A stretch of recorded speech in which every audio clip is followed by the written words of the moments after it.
Okay, great. Well, thanks. Once again, Bore good morning and welcome to this webinar on Phase 2 of the Third Sector Resilience Fund. My name's David, I'm Project Manager on Social Business Wales. I'm joined this morning by my colleague Elizabeth, who's helped me out behind the scenes and will be supporting me on any questions that come through from yourselves. But our guest speaker today is Alun Jones, who most of you probably already know from Social Investment Cymru. Just want to give you a quick update on Social Business Wales. There are some people joining the webinar today who I don't think we've engaged with for a while, so just want to give you a little bit of a reminder of what we do.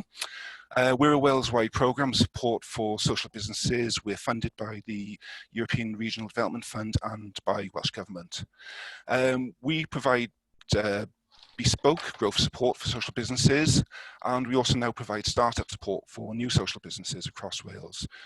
When we talk about social businesses, we generally talk about cooperatives, mutual social enterprises and employee-owned businesses. If those definitions, if you're not quite sure whether you fit into those definitions, please do speak to one of my colleagues and we'd be very happy to go through that with you.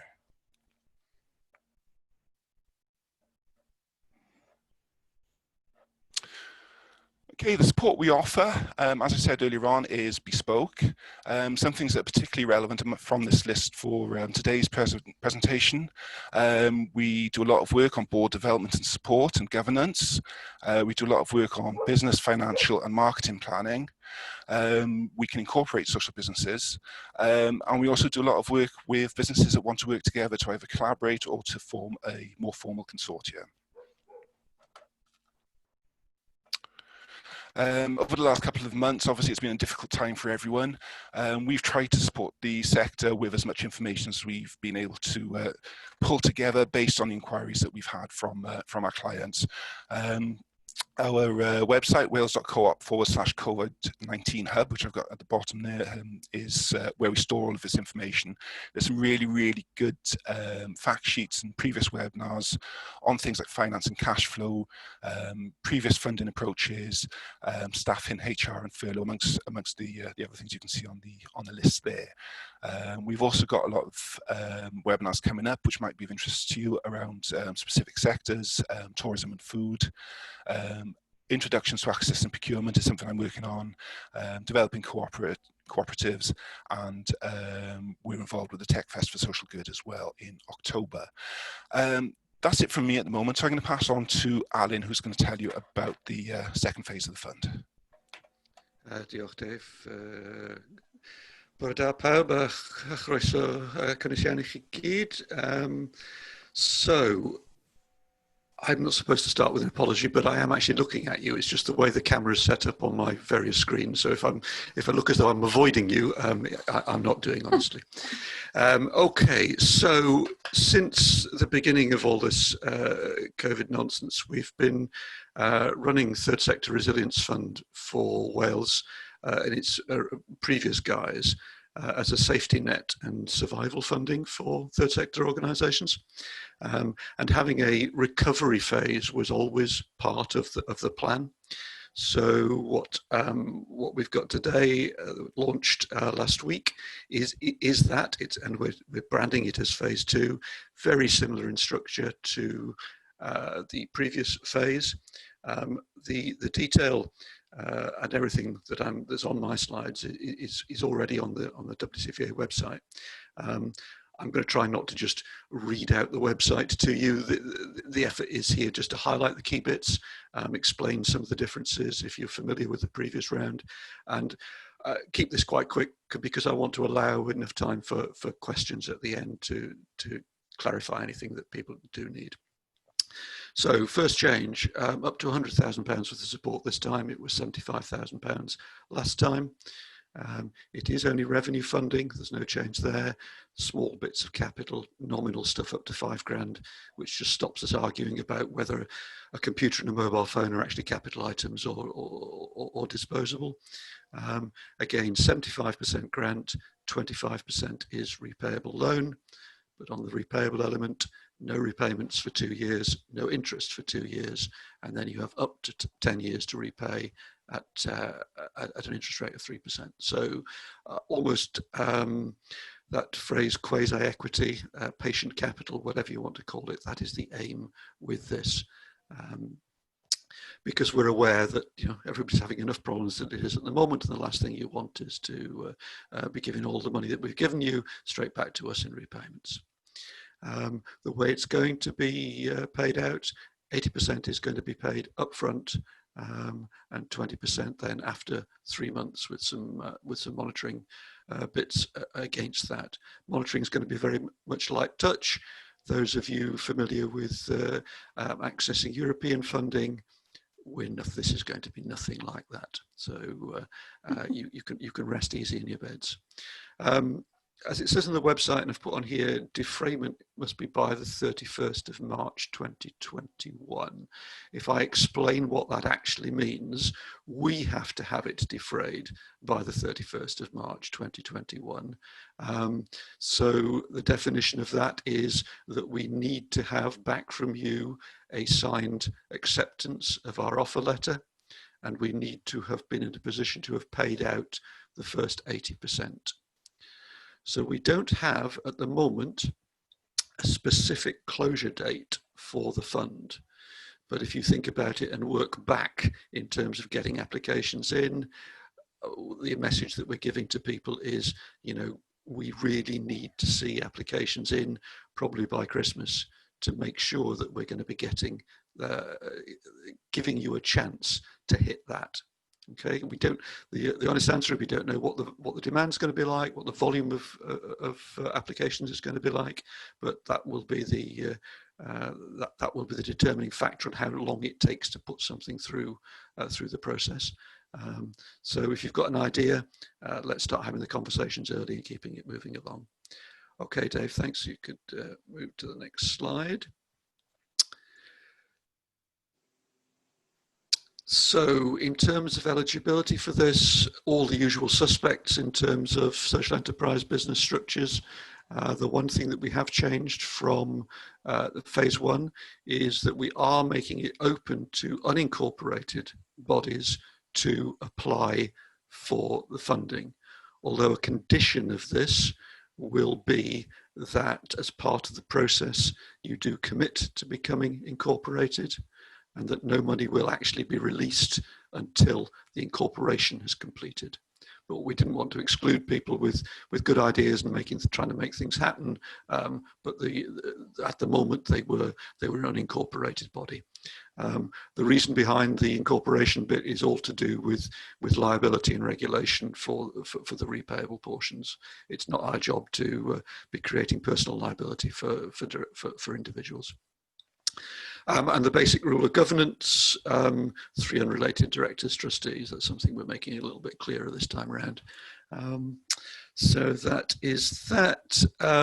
If you have been funded under the previous round or have had money through Economic Resilience Fund from Welsh Government, you are not precluded from applying for this. It is running in parallel, shall we say, to some of the specialist funds. Arts Council have fairly recently put their recovery package out there. Sport Wales, I think, was announced earlier this week. There are some ones for childcare within Welsh Government, and there's, I believe, there's a leisure centre, leisure trust fund as well. So we're looking to make sure that there's not double funding, at least, and that everybody's being catered for. So we'll work with you and with other providers to make sure that you get what you need without saying definitively you can't have this or that. I know sometimes people like the rules to be very clear, but I'm a great believer in a bit of grey around the edges to give us some wriggle room where we need it. So that is going to be the watchword of this is going to be flexibility as far as we can achieve it, which I think for those of you who've been through the first round, hopefully we managed to achieve that with there. Okay, on Dave, please.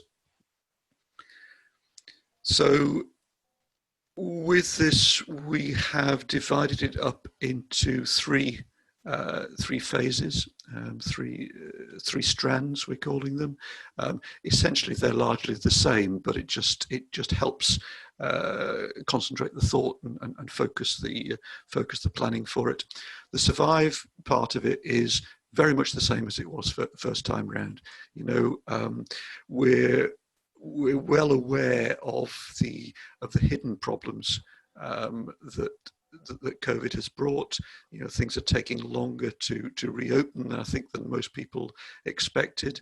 There are some very big differences across sectors, and those that are very seasonal businesses were hoping to get back and operating properly before the end of the summer, and they lost all their trade.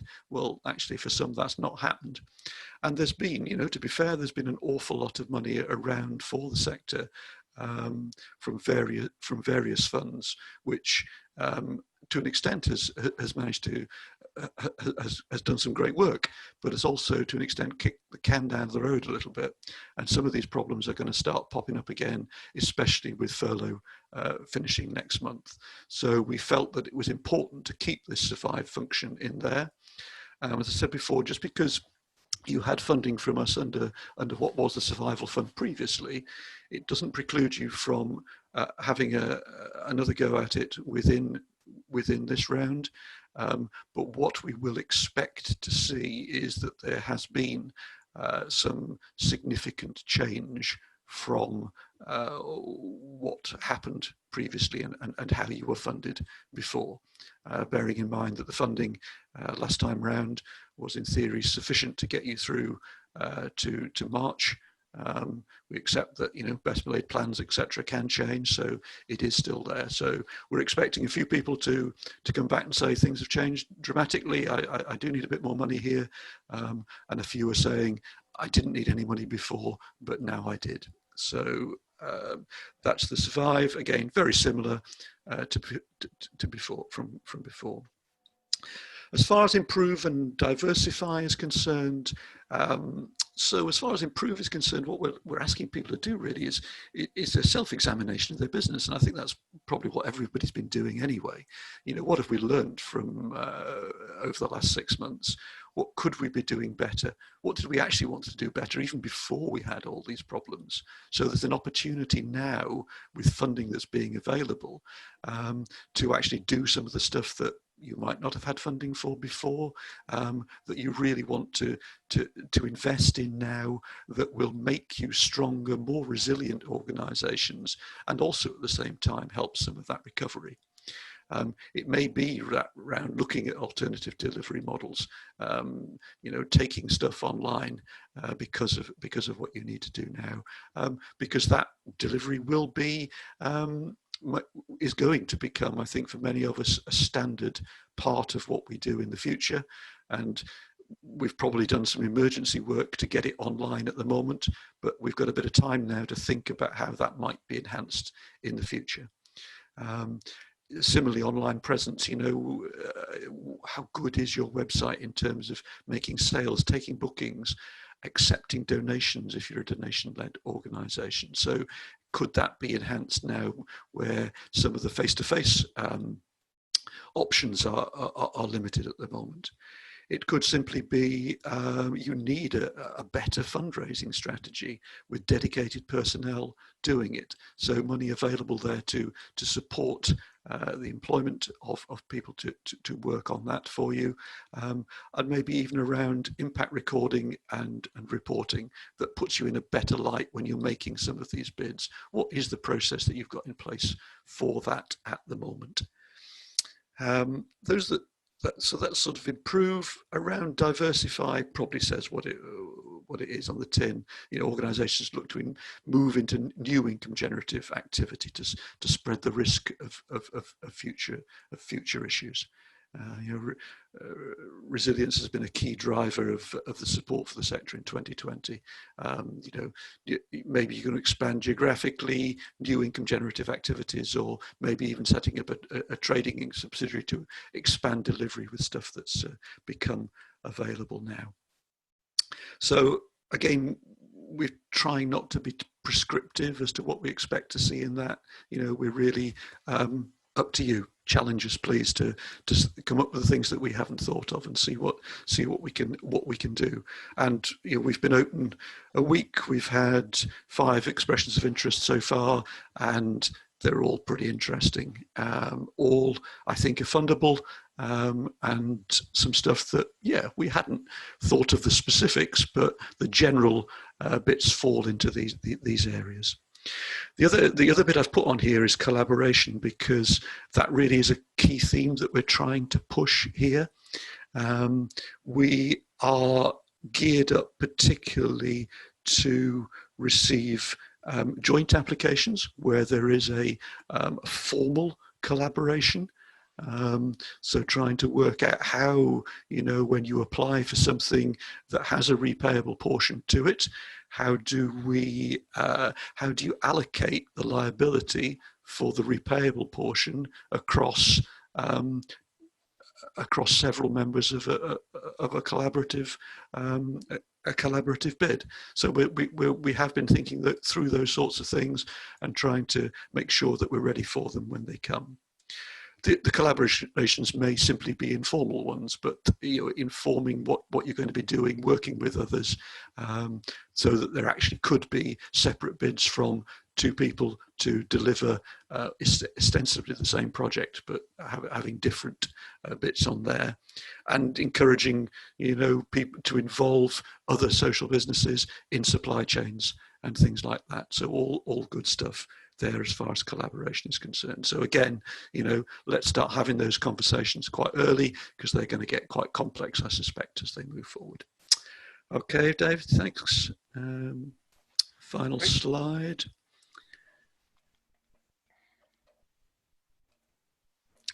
One of the slightly, I don't know what the adjective is, awkward, clunky phrases doing the rounds in government circles and various things at the moment is something for something.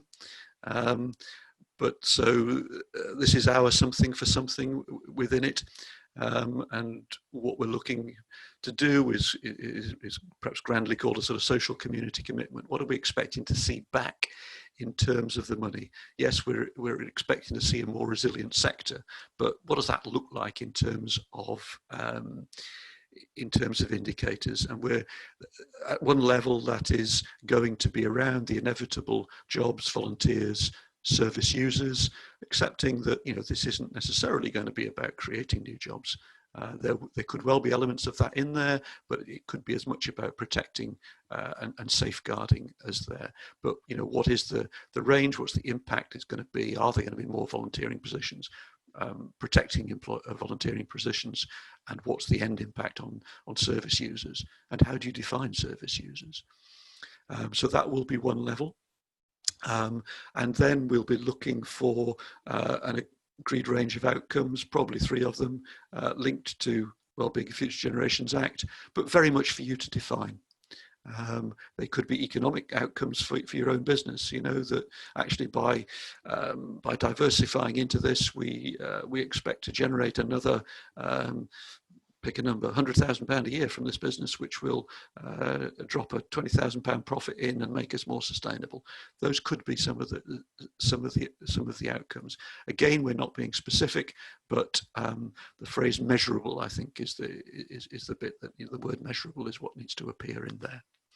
And the final one then on that is about accreditation marks. So we're looking to encourage people to have these sorts of things. Trusted charity mark, for instance, if you're in there, national living wage employer, investing in volunteers, Green Dragon, maybe putting your staff through the Social Enterprise Academy, signing up for Chwarateg's Fair Play employer, things like that. Again, there's a list in there, but to give you an idea, but there may be others that are more relevant to you that we'd like to see you commit to. So overall, what we've been saying here is that we're looking for a legacy for what is an investment in the business. It isn't a grant program. The standard things, we're not buying a period of delivery at the end of which you go, great, thanks, we've delivered that, and that was nice, and we carry on. Then that particular delivery stops. This is about whatever happens, leaving a legacy behind in the business for it to be stronger and more resilient. That word again. If I go and use one of the examples that we used there under the improve, and the bit about having a bid writer that you might not have at the moment. So we've already had one application in that for a bid writer, which is good because it already recognises that the main objective will be for them to be so successful that they keep them on full time. But they also recognise that that might not be possible, but the legacy will be that they could be on a part-time contract thereafter. But what they definitely will be committing to do is having in place a series of procedures and guidelines and training for all other staff in the organisation, so that if they aren't successful under Plan 1, then Plan 2 leaves that legacy in the organisation of how to pick up what they've learned, that corporate learning. And as it turns out, this is actually a membership organisation as well. So they're taking that not only for their own organisation, but for their members as well. And going into the collaboration, the outcome could be that actually they stay in place and are paid for by the membership as a whole. So that is a sort of, to me, quite a neat way of looking at that one. That's most of what I was going to say. There's a couple of questions that I will try and answer from the chat box. How directly do ideas have to relate to income generation? For example, if we want to improve our media profile on the grounds that improved brand awareness will lead to more financial supporters, is this feasible? It would be hard to prove the relationship between the income and media work. So is that feasible? I think yes. Accepting that the direct correlation between the two, what's cause and what's effect, won't be possible to prove directly. But I think there will, providing you're putting in place some form of measurable objective within it to try and look and see how effective that has been. So it could be just in terms of what is your definition of improve? What are your objectives in achieving that? We won't necessarily be able to say if you achieve that, then you'll generate 10% income growth. But that would be fine. There would be a legacy there, just demonstrate how that will be carried forward. And this is there's joint jeopardy in this, yeah, because there is the repayable portion. So there's an incentive for you to make it work. That's why it is an investment. Why would you do it in the first place if you're going to end up with a bill at the end of it? So if I think there's a broad rule of thumb, if you're comfortable that it's worth investing in, then we're probably going to be comfortable in making that investment. So happy to have those discussions around when we get there. Can the fund to be used to support the premises and staffing costs of an expanded service following a capital investment? Is there a time limit of when the funding has to be spent by? So point one is yes, premises and staffing costs, yes, can be supported.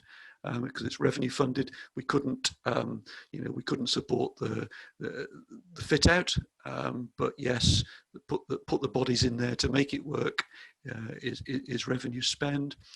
Time limit, as I say, saying within the defrayment, we will pay 80% up front. So. And that's got to be paid by the 31st of March. You yourselves don't have to have defrayed that, because if you're having salaries, well, they may well be 12-month salaries. So it's daft of us to expect you to pay salaries up front.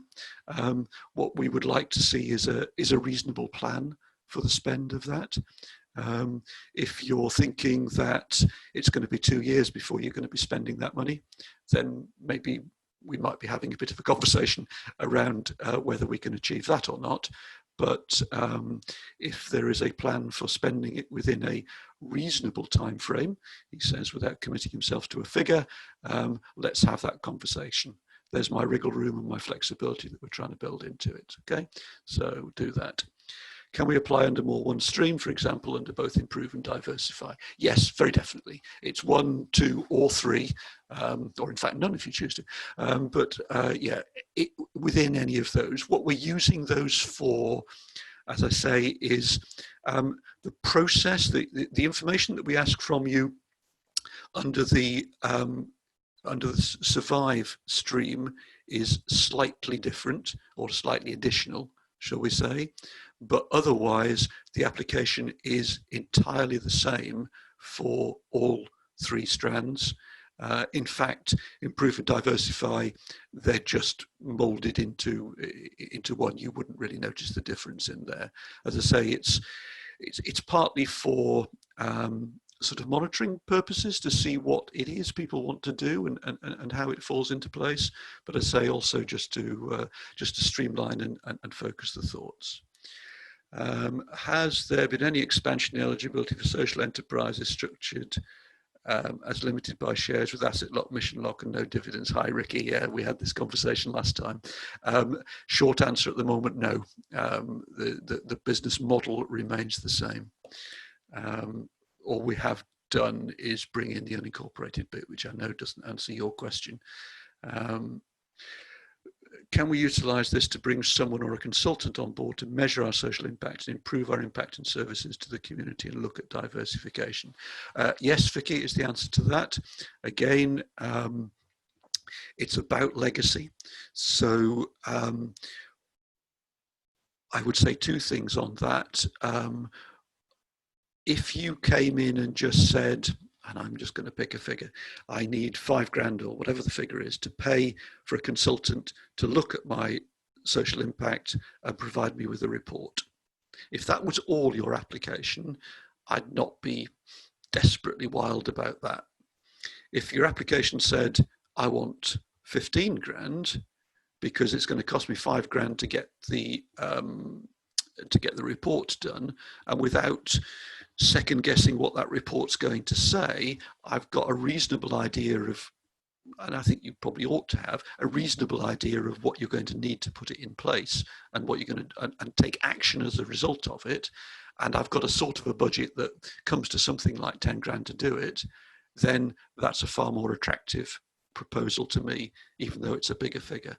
So by all means, yeah, we're comfortable with that. This is what we want to do as a theory, but the plan needs to have something to put into action to make that investment worthwhile.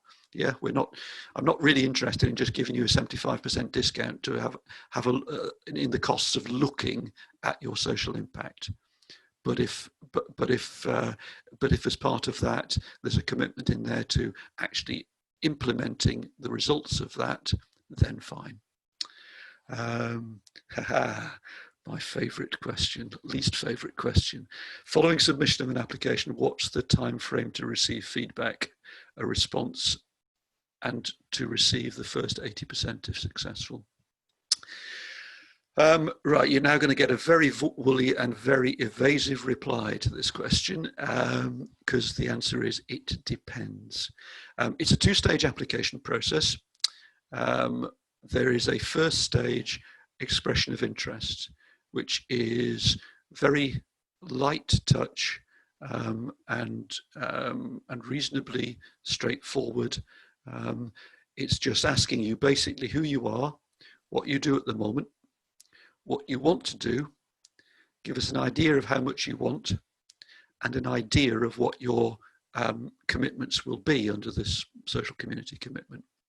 I know there's at least one person on this call who's already submitted one of those expressions of interest. So hopefully they might be able to confirm that it isn't too onerous a task on there. That at the moment, obviously we're in very early stages, but we're turning around quite quickly. What we're trying to do with that is where there's a real need for a bit of clarification, we're coming back and just asking, could you just confirm this or that? But generally speaking, we're passing those straight away. And what we're doing is sending you an email with it to say, great, love it.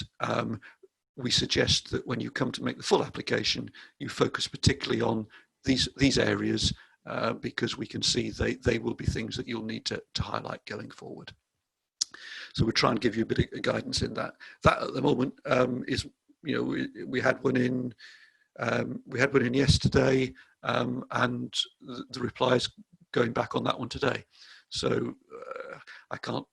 This whole thing, the whole thing about time is going to be volume driven. So I don't expect to have 24-hour turnaround times. The process then, once we've done that, we'll be able to open up the second stage to you, which is the formal application, which will look quite a bit like the phase 1 application with some added tweaks. It rather depends on how long you take to complete that. Those of you who've completed the first phase, you'll have a feel for how much time that is. I guess the biggest part of that is a request for a 2-year cash flow. But beyond that, a lot of it will be stuff that you will expect and will largely have to hand.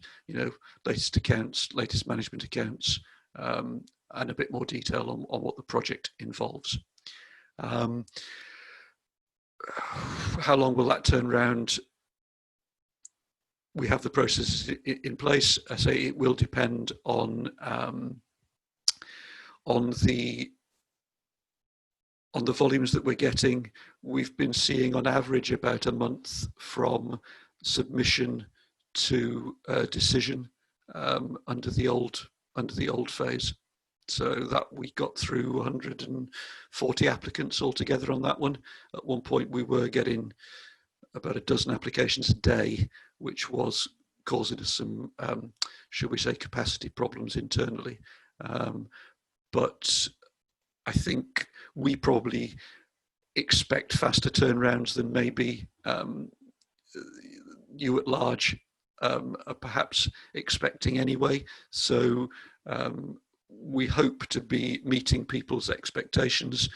I've always been running a sort of, if this is really urgent, I have a queue jumping facility, and I hope everybody out there will appreciate that if they need it, but also that if others need it, that the odd person might get bumped to make that happen. Moving on, just the answer there to the further follow-up to the can we fund an impact assessment? Thank you. That's what we wanted to hear. Would put funds in place for the diversification, train the staff. Yeah, brilliant. Yeah, that sounds right. That sounds okay, Vicky. He says, jumping forward, yes, Leslie, first come, first served at the moment. There's no specific deadline.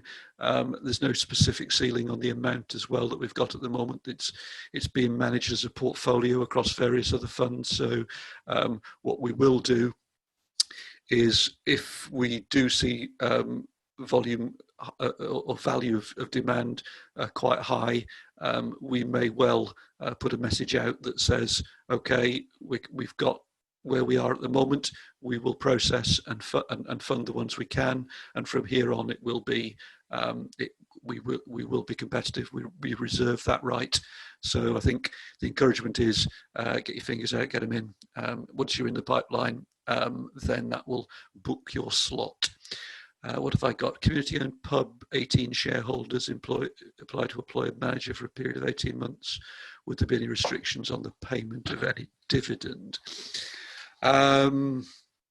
Okay, so I'm going to assume within this that this is a community benefit society, so that and the general restrictions around dividend are legally constrained, as they would be with a KIC limited by shares.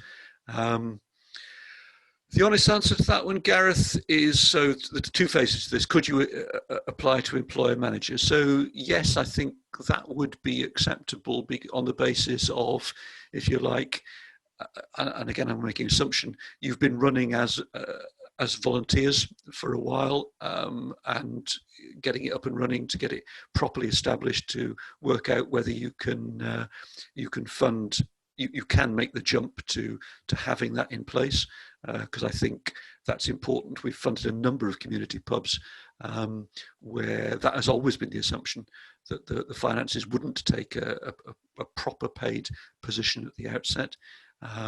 And one or two have been able to get to that point. One or two are still working to get there.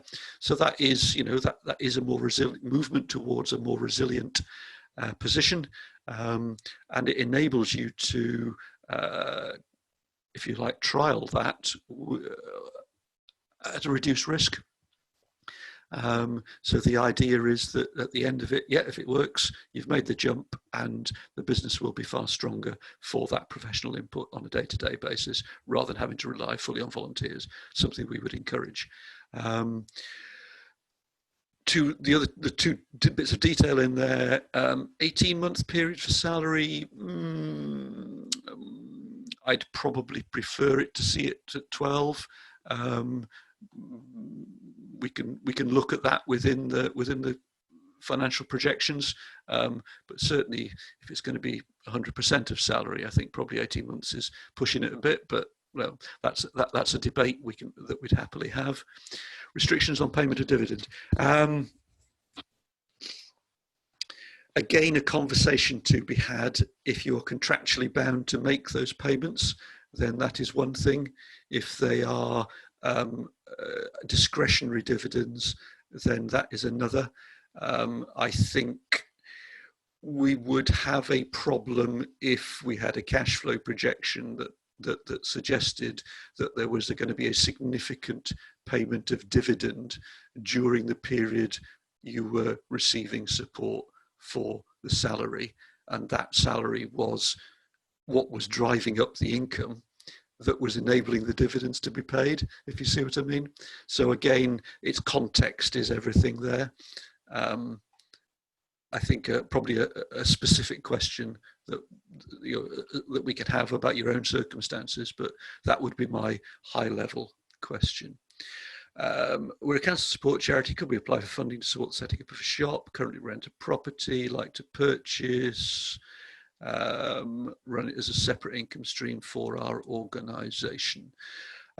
So basically, yes. I think obviously the purchase price wouldn't be eligible through here, being a capital spend. Bits of the fitting out, we might have that argument about whether it's capital or revenue, but certainly £5,000 might be available within it anyway. Did I happen to mention we run a series of loan schemes? So if you wanted money for the purchase price, there might be stuff available through that. Yeah, no, I think the setting up and running would be fine.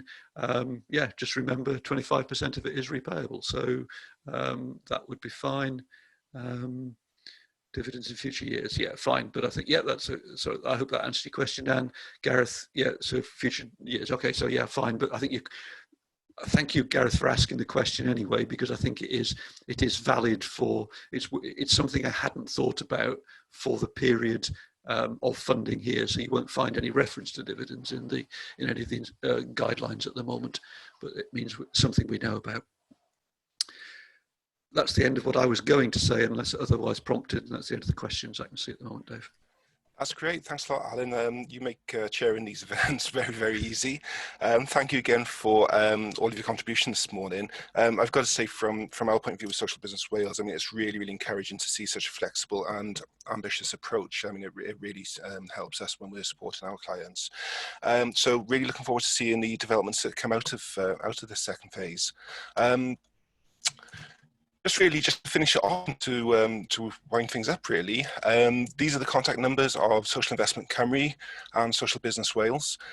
The relevant email addresses and the relevant website addresses are on the slides here. We'll be putting the slides up on the Wales.coop COVID pages. Alan, I don't know whether you'll want them or not, but certainly they will be available, certainly on the SBW pages.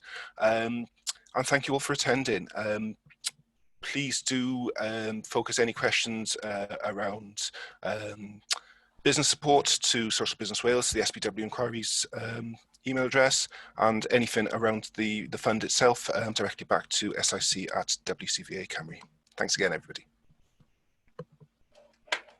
Thanks all. I'm looking forward to 41 applications in the next fortnight.